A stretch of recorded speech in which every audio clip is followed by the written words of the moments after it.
Back in 2016, I got my first job as a manager.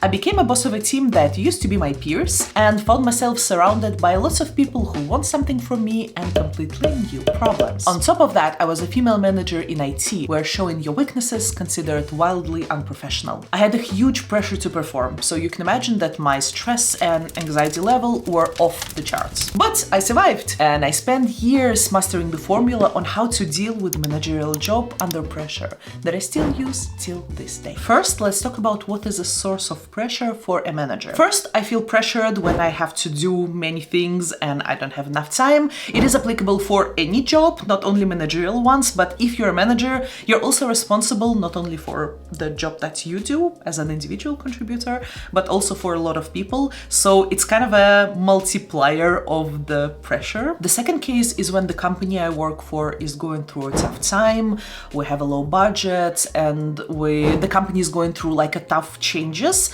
And often I, as a manager, can be at the front line of these changes. And the third case is when I find myself inside the conflict, especially like long conflicts, impactful, the one that emotionally drain you. Of course, there are more situations that can put you as a manager under feeling of pressure, but these are the three that I personally kind of more sensitive towards. But our job as a managers is to a certain extent to keep going despite that. There will always be periods of time where it's tough, but we need to give support to everyone who depend on us either way. Because depending on your position and the industry you work in, your decisions can affect lives of many people. So it is very important for us to keep our head calm and try our best to produce good quality decisions. When I start feeling that things at work are getting tough, I change my schedule. And I'm fully aware that having a stricter schedule day after day is less fancy than, making one push and like heroic breakthrough a very tough challenge. But the corporate is a long game, and for good or for bad, our job does not consist of only this big effort breakthroughs. Often it's almost the opposite. We need to ensure that we're able to stably perform under pressure day after day after day. So here's what I do. And the first thing is I become very strict with when I start working and when I finish working. For some people, it feels counterintuitive and maybe not that natural, because when the things are getting tough, you kind of feel that you have to work more, and a lot of people usually inclined to work more in these situations. But more doesn't mean better, and my experience tells me that work takes all of the time that you will devote to work. If I am overworking for a long time, I lose my focus, I lose my concentration, and in the end, the quality of the results that I will produce will be lower. Second, I become much stricter with when I go to sleep, and there are two benefits there. On one hand, when I keep the regular schedule, it helps me rest better, so the quality of the sleep is better when I go to sleep at the same time. And also, I do not allow any work creep into my resting time, because otherwise I will not able to recharge and it will backlash me the next day. Number three is I take time to schedule rest and to take walks. It helps me with the productivity, especially when you experience pressure. A lot of times you have like all kinds of thoughts in your mind, and taking a walk, like breathing a fresh air, helps you to detach from a situation a little bit, look at it from a different angle. It does help. You may sense the theme already, right? To a certain extent, I gatekeep the time that I know is mandatory for me to recover and try to keep it stable, scheduled, and be very disciplined with it as much as I can. Because if I don't do that, maybe I will not notice it the next day, but the day after that, it gradually accumulates. And even if working a little bit longer today will give me more sense of achievements in the moment, I will know that a week or 2 or 3 from today, it will backlash. Another thing that I've noticed does help is I usually get a little bit more minimalistic with the food that I eat, and it's about eating a little bit simpler things, but the ones that I still like, because the point is not to punish yourself or not to struggle without a reason, but rather to lower the energy you invest into cooking and picking what you eat. Maybe what I've just described is not exactly the lifestyle I would want to have for many years, but I know that I can survive a hard periods of time through keeping this stricter schedule in my life. And if I don't do that, I will not even notice when I will start breaking down. I like the analogy that this stricter schedule, when it comes to both work and rest, keeps me flexible, that I don't break. Like, you have a cord and you can bend it and it will not break.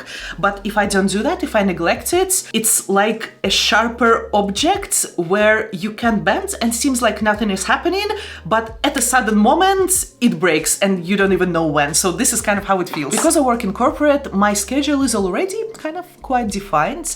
But if you have a flexible schedule or like freedom with defining your own schedule, I believe that this is even more important, to be strict with your time and the boundaries that you set for yourself. You can be a freelancer or you can be a business or startup owner, so there is no one to tell you to log off at 5. So in that case, and especially if your job is in any way creative, I highly recommend a book that is called Keep Going, that just happened to be on my table. One of the things Austin is talking about is the importance of a routine and schedule, especially for creative professions, so highly recommend. And please, of course, don't go like extremely overboard with being strict towards yourself, but remember, schedule doesn't restrict you. It protects you from the uncertainty of the world and pressuring situation that you're in. When things are getting tough, we just need to survive one day at a time. And this is what routine is for. The second big thing that I do is I organize my comfort space. Here's the point. When I need to do mentally demanding things, I need a mental comfort to begin with. Personally, I'm all about non-violent attitude towards ourselves. So when the work is getting tough, I try to show to myself an extra care. So here's what I do. First, I try to surround myself with things that I like, and I try to remove from myself things that I don't. I don't know why, but for some reason I used to think that it's not important or it should not be important. But apparently it is, and it does help. Like, if I want to light a candle, I can light a candle. If I want a plush Pochita from Chainsaw Man, I will have it because looking at him brings me joy and it helps me being calm in a stressful situation. Like, who cares? No one will judge me. And it's not only about physical space. So when I feel that the time is getting tougher, I mute my socials more often than I would usually do. Generally, I try to reduce the flow of notifications because it is a mental distraction to me, which maybe in any other situation I would not mind. But if I already have so much to focus on and so much to do, it is very damaging and it makes me unfocused and tired faster. It's not black and white though. It's not like I turn on the focus mode and never ever turn it back. It's like a vent. I'm trying to keep the regular flow at, I don't know, 30-40% from the usual amounts of mental distractions that I have in my life. Because if I have a little bit of an extra mental capacity, I would rather give it to my team or my peers that also need support. And I know there are some people who get very defensive when it comes to reduction of the digital noise that you have around you, but I'm not very sentimental about it because I know that it's not a punishment but an act of a self-care. Now, this is extremely important. That's why I will say it for the second time. I used to think that physical space around you should not matter. It even felt awkward to say, yeah, like I need this and that and remove this and that to make me feel more comfortable. It's like if you're a professional, you should be able to show your best work, even if you're sitting in a crappy room that you don't like. But with time, I learned to actually listen to myself and identify what are the things that help me personally show my best work. And especially when the things are pressuring me, I would rather help myself instead of multiplying the level of problems that I need to conquer for some reason. I hope that idea made sense and also comes without saying, but things that create your comfort space may be different than mine, and it's also fine. The third big thing that I do when I need to work sustainably under pressure is expectations management.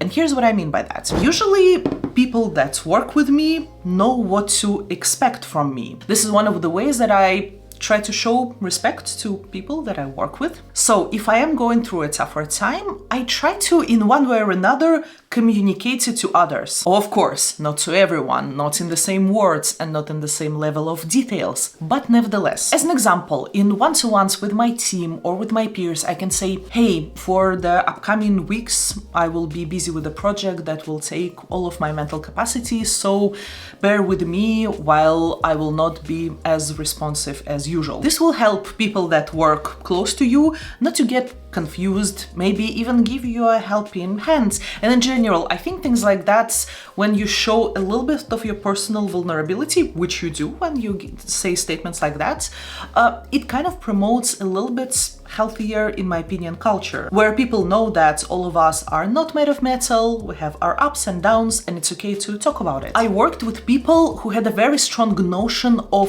keeping their face, and they did it all the way until the moment they broke down. For me, this is not exactly the right way, but don't think that I mean getting very emotional or complain or invite people to pity me because I'm going through the hard time, because that's not about it, and that's not the goal of the expectations management. The goal is to work out potential misunderstandings with people that you work with in advance and save yourself time and energy for the future. Now, the fourth big thing that I do is I sharpen my focus.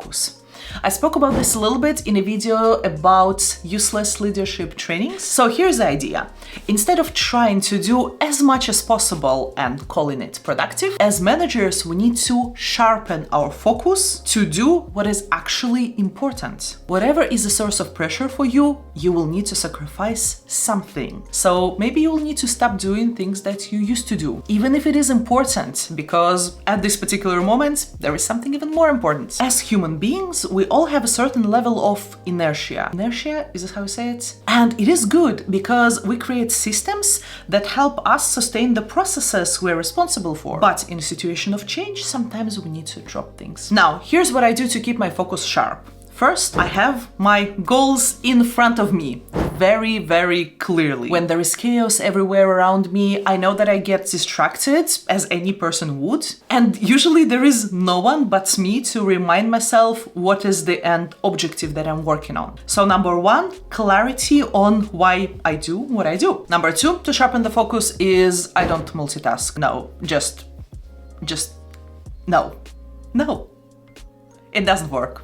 No. And number three, much more often than I would do in a normal situation, I take a step back and assess the situation, see where I'm going, if what I do is serving the goals, and in general, I check if what I focus on is the thing that deserves my attention and time. In my opinion, one of the most important and one of the most forgotten thing that is super important to work sustainably as a manager under pressure is to put your best effort to stay human. Here's what I mean by that. When the pressure is there and when the time is scarce, what we usually do is we ditch people-related things first. We start neglecting one-to-ones with our team, small informal conversations with people where we could have just, have a small chat and ask how this other person is doing. And it's a problem because, stressed or not, managers are role models to others. By the way, ditching one-to-ones with your team is like a vegetarian version of it, because some people under pressure, they are just turning into very difficult people to even talk to. Here's the thing. Tough times does not justify us being jerks to others, because otherwise it's like a slippery slope and we will always find an excuse inside our minds why we shouldn't be nice to others. I try my best to keep my humor, to not think that my problems are the real ones and the serious ones and the problems of other people are not. And in general, I try not to take myself too seriously, especially when the things are tough. And I think I try to acknowledge that even if I am the most professional, things may not be perfect. So I kind of try to forgive myself for that. And if you want to approach your career intentionally, I made a video about how to plan, 5 next years of a leadership career. So check it out if you like. Thank you so much for watching, and I'll see you there.